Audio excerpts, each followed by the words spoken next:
Why wait to see if you'll get something you like this Valentine's Day when you can go to BlueNile.com and find something you'll love? Whether you're looking to treat yourself to a little winter sparkle or show a galentine how much you appreciate them, Blue Nile offers a wide selection of high-quality designs, expert guidance, and free 30-day returns for the ultimate peace of mind. You can even design your own jewelry. Right now, save up to 50% at BlueNile.com. That's BlueNile.com.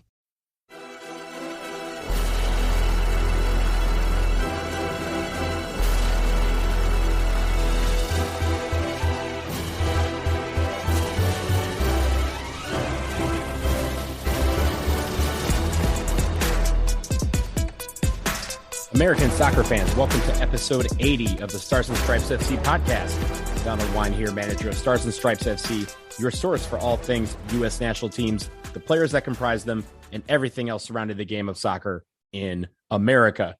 This week, we are hearing from you.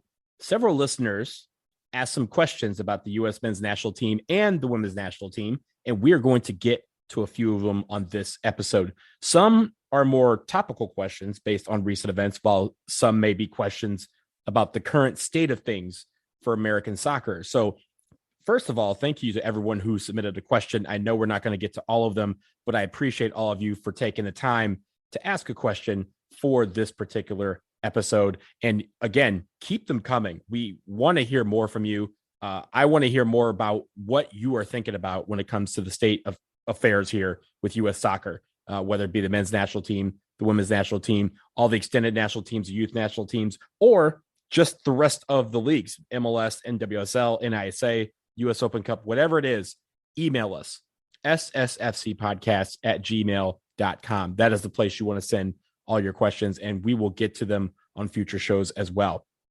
I want to start with a question from my friend Josh Kale, who writes in and asked, who should we pair with Walker Zimmerman at center back?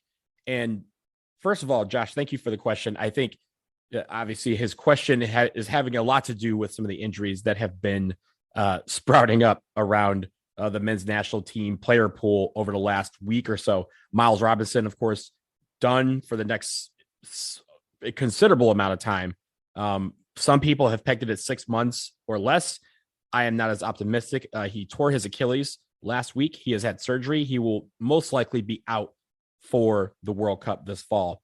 Also, Aaron Long, another center back, just got injured in the US Open Cup match. I was at that match earlier this week when DC United took on the New York Red Bulls. He subbed off injured after about 10 minutes in that game for the Red Bulls, and it is unclear when he will be back. But now people are asking, when this June window comes up, and even this fall at the World Cup, who's going to be the guy that goes next to Walker Zimmerman? Most people have pegged Walker Zimmerman as the main starter at center back, and I agree with that. Walker Zimmerman is the two-time MLS Defender of the Year. He is one of the best defenders just in America, and he has played super, super well for Nashville SC and our national team. I think you can pen him in as a starter at center back. But who's next to him? I think there are a couple options here. One of these options is one that seems like the next person up, provided that he is healthy, and that is Chris Richards. Chris Richards has done very well this year, and when he has been on the national team and started, we've seen a lot of him. We've seen some promise from him. Obviously, we've seen some times that have been shaky, but I think he has the moxie to step up and be that young guy that we compare with Walker Zimmerman. The next one, for me, there's obviously a few guys that I think you can that are in the mix, so to speak. James Sands, Eric Palmer Brown, Cameron Carter-Vickers, who is now getting a second look at the national team. He will be called up when we get the roster for the June international double window. And then Tim Ream is obviously out there. I'm not someone who thinks that Tim Ream should be the option to pair next to Walker Zimmerman, but he's still in the mix. Let's leave it at that. I think when it comes to Tim Ream, there's a lot of guys I think are better than him, but it doesn't matter what I think at the end. He's going to be in the conversation because Greg Berhalter likes Tim Ream and will bring him for experience. So we'll see if he is the guy. But the guy that I think should be back in this fold, back on the national team, and back in the starting lineup is John Brooks. John Brooks honestly should not have left the national team. Did he have a bad window in September? Absolutely.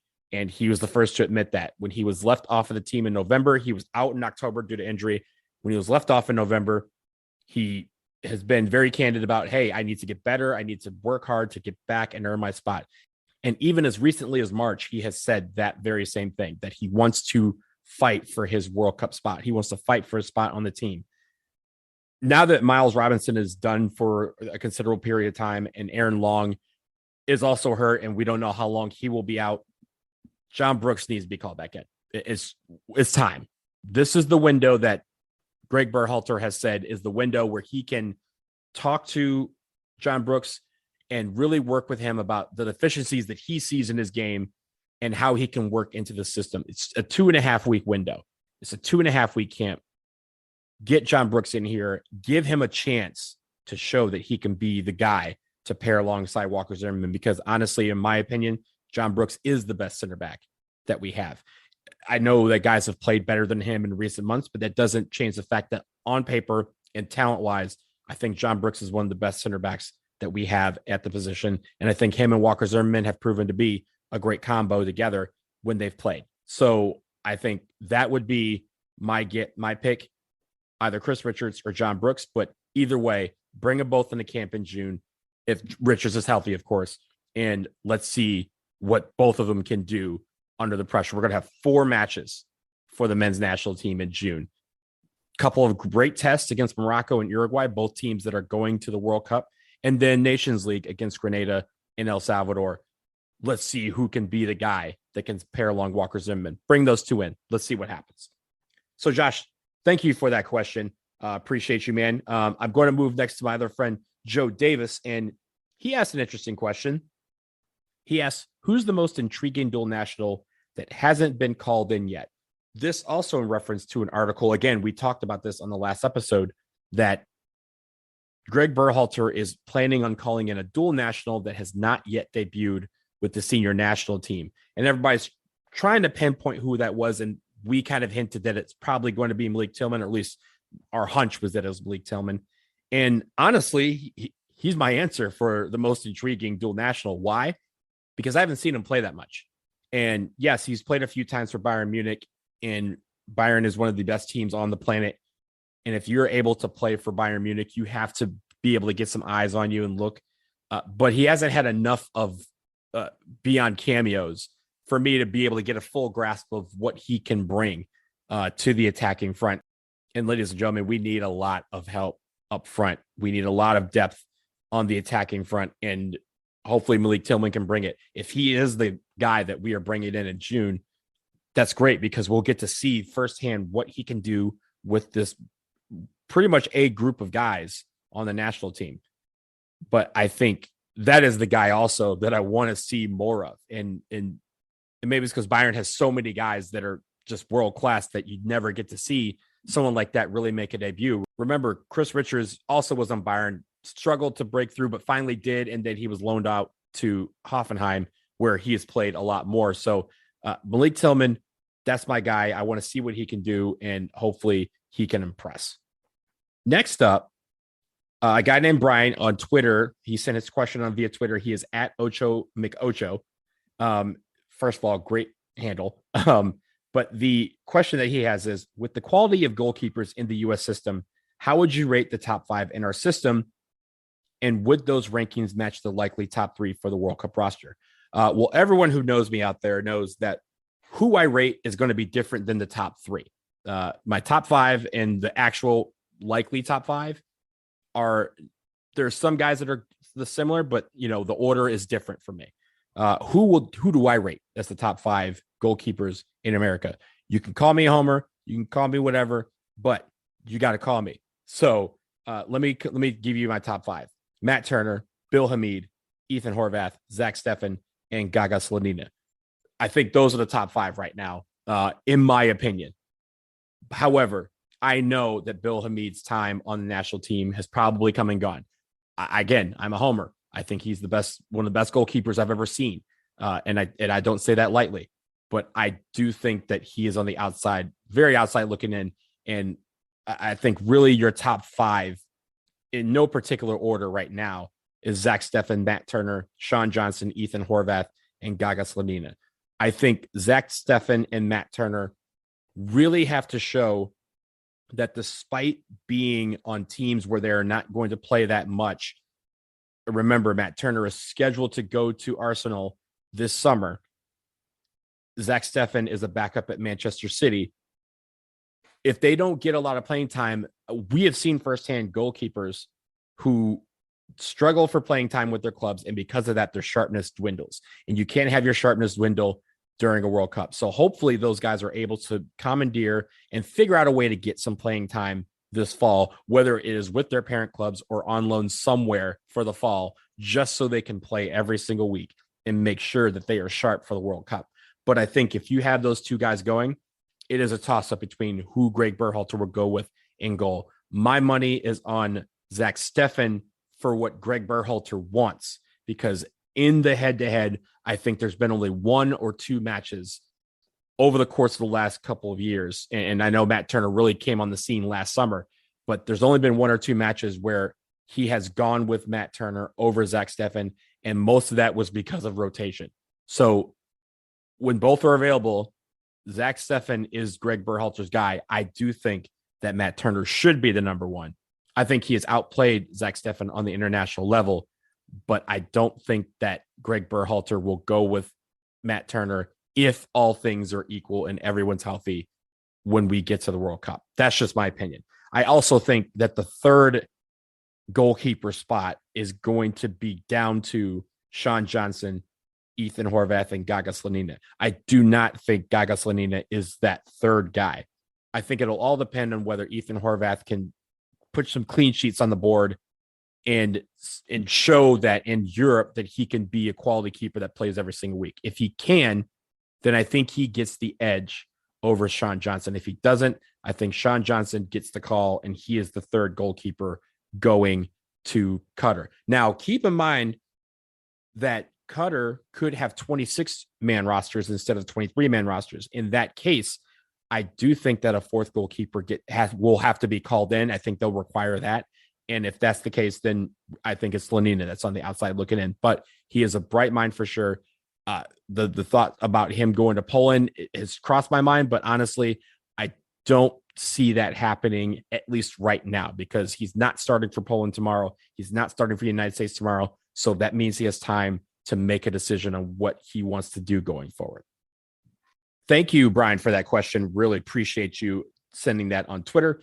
Again, Brian is at Ocho McOcho.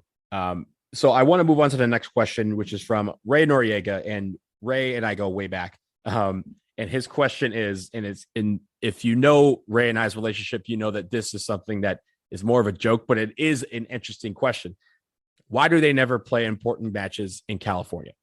Well, keep in mind that Ray is from California and also believes that there's so many matches in California that he doesn't really care how many there, what kind of importance are labeled with those matches, but that the fact is he doesn't have to travel far to get to said matches. But I will say this, Ray, California, as you know, has hosted the most matches of any state. LA has hosted the most matches of any city. And they have just California, the state. And we're not even talking about the whole West Coast, but California by itself has hosted a bunch of important games and a bunch of important friendlies.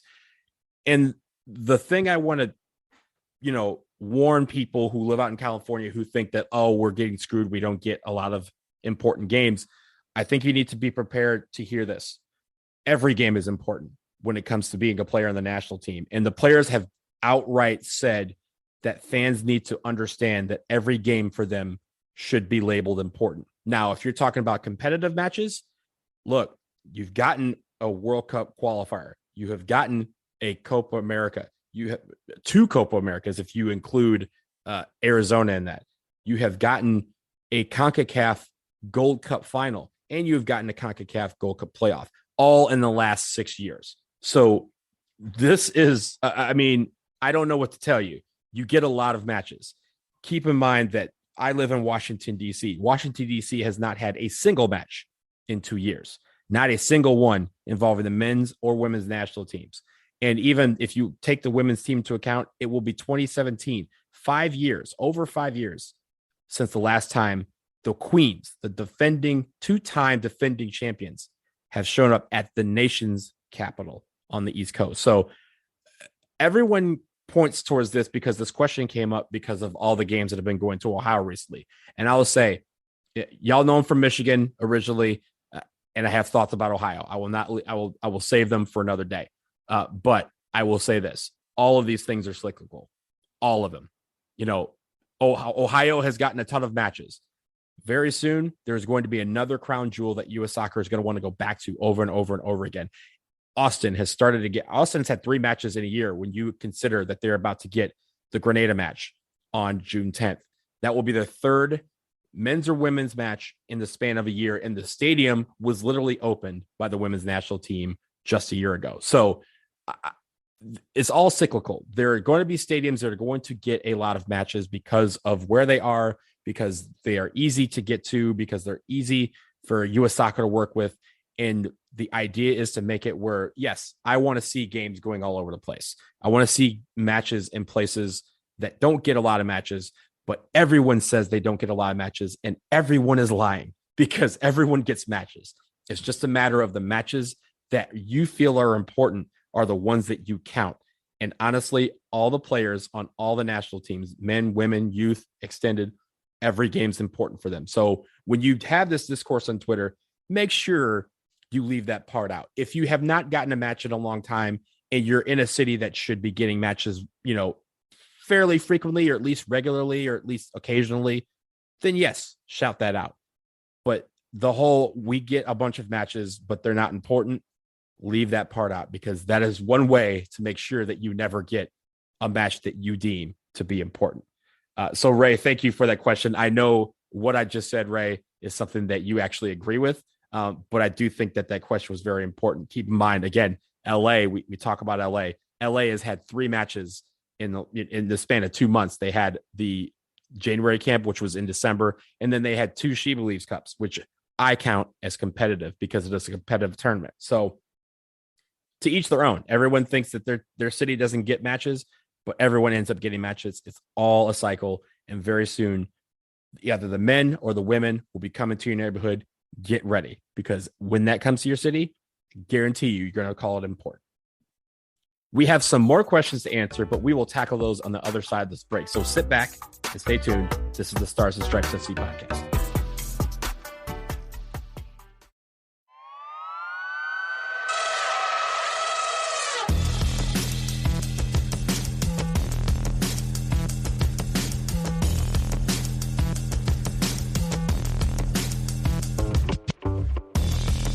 All right, we are back, and we are answering questions sent in by listeners like you out there. Again, thank you to everyone who submitted questions. I want to go back to my friend Joe Davis because he asked another pretty cool, important question that has been on the minds of people very recently, and that is, if Christian Pulisic leaves Chelsea, what would be the best club for him to end up at? And this is a really intriguing question because when you think about it, Christian Pulisic went from Borussia Dortmund to Chelsea.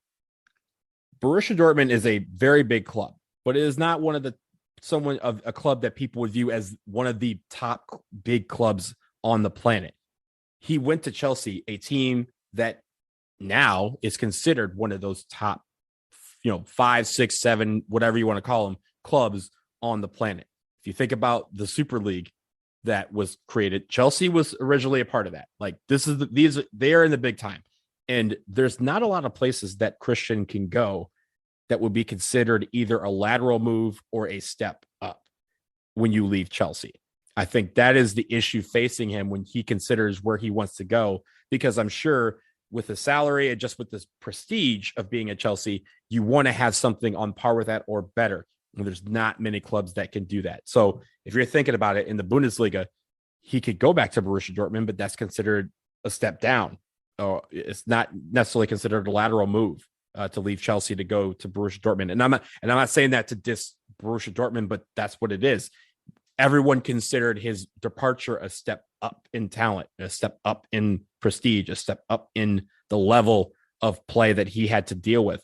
And going back to Dortmund is not going to be another step up. It's not uphill both ways. in the Bundesliga, other than Bayern, there's really no options that would qualify for a lateral move or a step up. In Serie A, a lot of people pointed at Juventus, and that would be cool because Weston McKennie is there right now.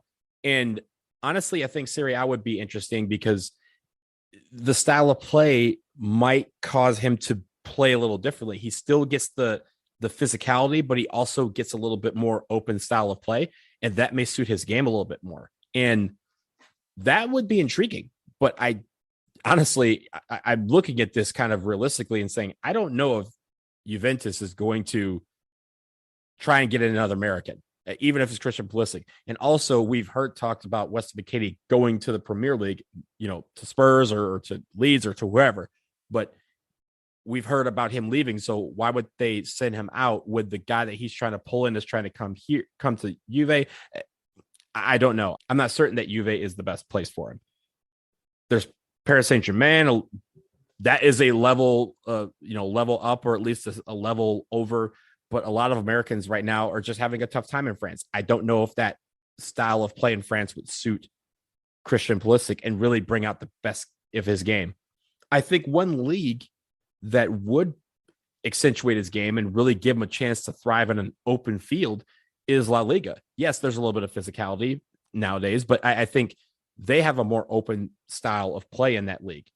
But the only two lateral moves or steps up really are Real Madrid and Barca, and neither team really need him. In fact, I will say I'm a Real Madrid fan. We don't need Christian Pulisic. Would it be nice? Absolutely. But he's not playing every day. He's not playing every week when it comes to Real Madrid because they have, 2 or 3 stars and maybe even Mbappe if he signs, all of whom are younger than Christian Pulisic, and Christian Pulisic is not old. So I think that is not a real logistic. I don't think that's a realistic option for Christian Pulisic. But if he wants to go to the league, all the other teams would be a step down. Please don't go to Atletico Madrid. But I think the other teams would really make it where he could thrive. And then you get to this question. We're now back in the EPL. And does he go to Arsenal? Maybe. Does he go to Manchester United? Maybe. But again, all those places are places where the pressure's high and they all consider themselves big clubs and they all have a lot of talent and not everyone plays all the time. There's no guy that's really just starting every single time. And that's what Christian wants to do. He wants to be the guy that they pin in at starter. And none of those places are going to do it. Then you have the question of, do you put him as the big fish in a small pond or a smaller pond?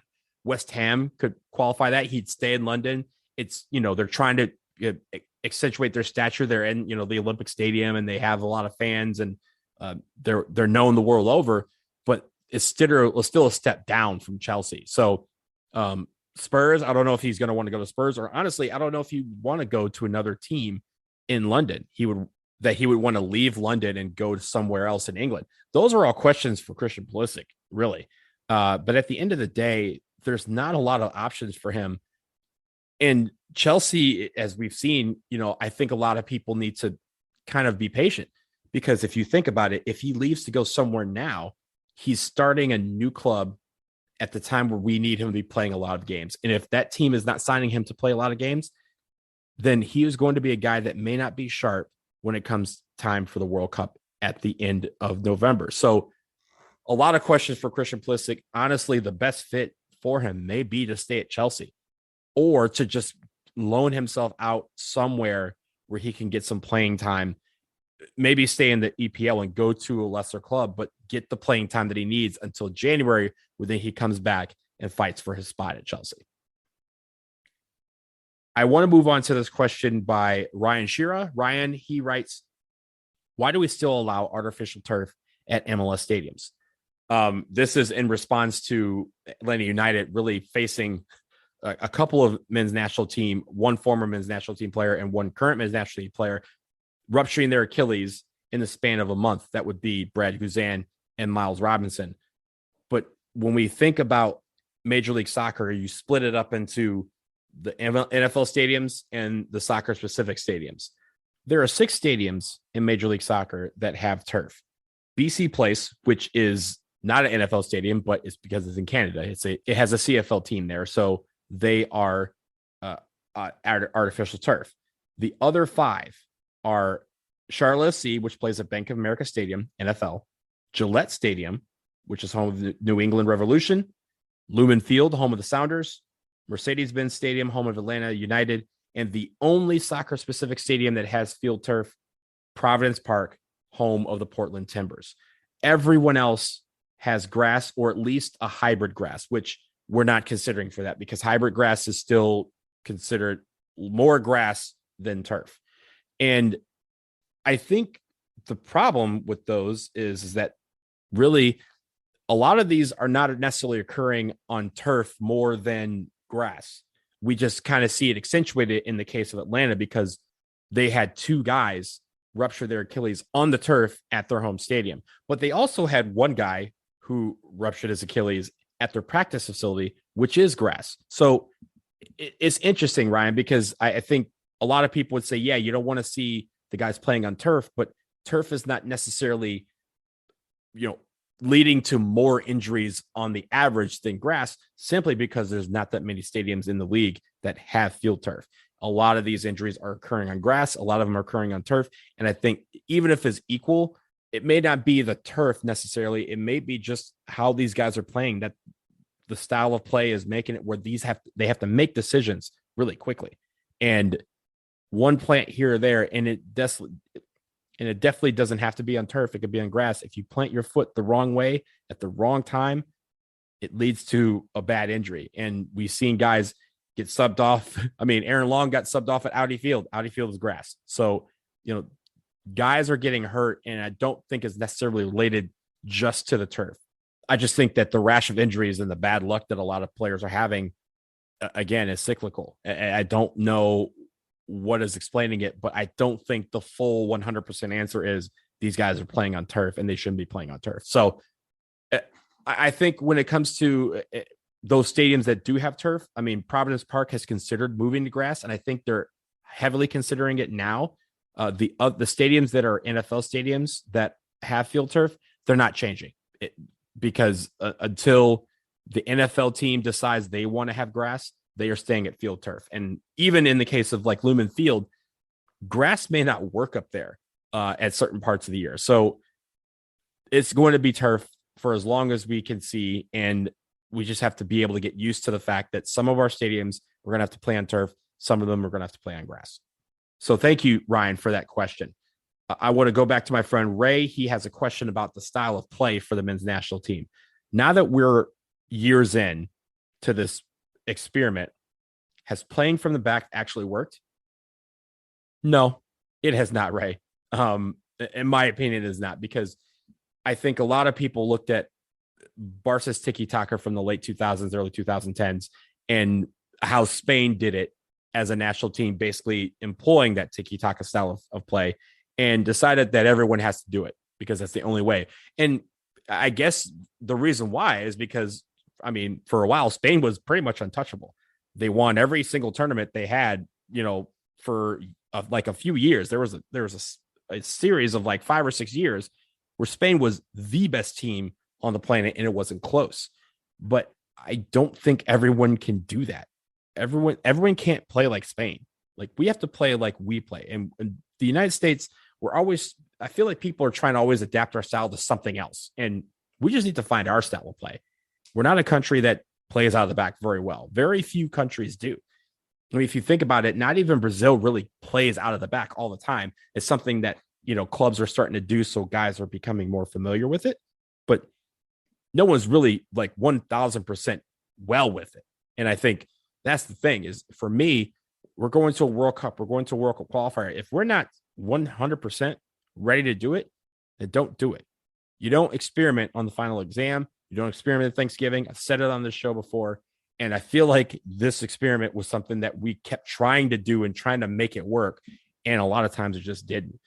MLS teams are trying to do it now. USL teams are trying to do it now, but no one's teaching it at the youth level, and it's got to come from there. But at the end of the day, this could be something that we do 20 years from now. But again, it would start at that youth level and have these players from the time that they're 4 or 5 years old learning how to play out of the back and drilling it home every single time until it registers and they continue to play that way all the way until they're adult. Right now, that's not happening. We're trying to teach guys who are already used to a style of play how to play something else, and it's just not working. And when not every team does it and you try to assemble it for a national team, it becomes organized chaos. It's sometimes unorganized chaos. So I don't think it's worked. I don't think it's something we should do, but I admit that it is something that it seems like we're going to plan to continue as we move forward. So Ray, thank you for that question as well. And our final question comes from Melanie Colombo, my friend, and she asks, is anywhere in Europe, and she says that in quotes, still the goal, or is MLS the better call sometimes? And I think, Melanie, you hit it right on the head. MLS is the better call sometimes. And honestly, for me, I'll offer a take. Playing every week in Major League Soccer is better than riding the bench for almost every team in Europe. And period, end of story. It is, we've seen guys go to Europe and not be sharp, and they lose their place on the national team because when they're called in, they are not sharp. It's incredible how there's some people, a segment of this fan base that still believes that being on the bench and just training at any team in Europe is better than playing every week for any team in Major League Soccer. And that is just not true. Playing every single week anywhere on the planet is better than riding the bench anywhere on the planet. And I mean, if you think about it, we've had guys playing in Mexico every week. We had guys playing in South America every week, and everyone keeps telling them to get called in. But then we see what happens when someone rides the bench for a while at a club and then they come in and they're just not sharp. You cannot, we have a stronger enough player pool at this point that if guys aren't playing well for their club, or if guys aren't even playing at all for their club, that shouldn't mean that they'd be called in because, quote, they play in Europe. It just is what it is. I think an example of that, I mean, not necessarily riding the bench, but at least just not playing well, is Josh Sargent. Like, for most of the year, for 90% of his season with Norwich, he has not played well. And that is not a slight on the guy, because I really like him as a player. But it's the truth. He just hasn't played well for Norwich so far this year. He has struggled in his debut in England. And that doesn't mean that he's always going to be terrible. No, he can improve from there. But right now, he's not playing well, which is why he has not been called into this national team, because his sharpness isn't there. His finishing isn't there. Some of the things that he was doing very well at Werder Bremen just aren't clicking right now with Norwich. And that is something that he has to work on. He has an entire summer to figure that out and then get back. And if he starts on a tear in the fall and he's playing every week for Norwich and he's just doing numbers in the championship, then yeah, he can get called in. But right now, I don't think that's a possibility. And I think people have to realize that just because a guy is training at, a big club or playing on the reserves for a club in England or in Germany, that doesn't mean they're one of the best players in our player pool. There are guys who are playing way better, even if it's in a Major League Soccer. In Major League Soccer, a lot of people have to just recognize that Major League Soccer is a lot better now than it was 15 years ago. It's a lot better than it was 10 years ago. It's a lot better than it was 5 years ago. And when people recognize that and realize that, and recognize that almost everybody in this player pool at one point was on a Major League Soccer team or came up through a Major League Soccer academy, then you can recognize that playing every week in this league is just as good, if not better, than playing anywhere in Europe and not getting time during games. So that's how I see it. And I know that's a take that a lot of people probably don't like, but that's what it is. Major League Soccer, I think y'all got to give it a lot of credit. The reason why a lot of these youth players have been able to get to Europe is because of the experience that they got playing every single week right here in America. So thank you, Melanie, for that question. Love you. And that will do it for episode 80 of the Stars and Stripes FC podcast. Thank you all for listening. And thank you especially to those of you who sent in your questions. As always, we encourage you to like, subscribe, rate, and review the show. And we're eternally grateful. 5-star ratings and reviews are especially appreciated. Continue to send your questions in. Continue to send your topic suggestions. SSFC Podcast at gmail.com, and we will keep answering them as they come in. Don't wait for a mailbag episode. I want to hear from you all the time. So enjoy the rest of your week, and until next time.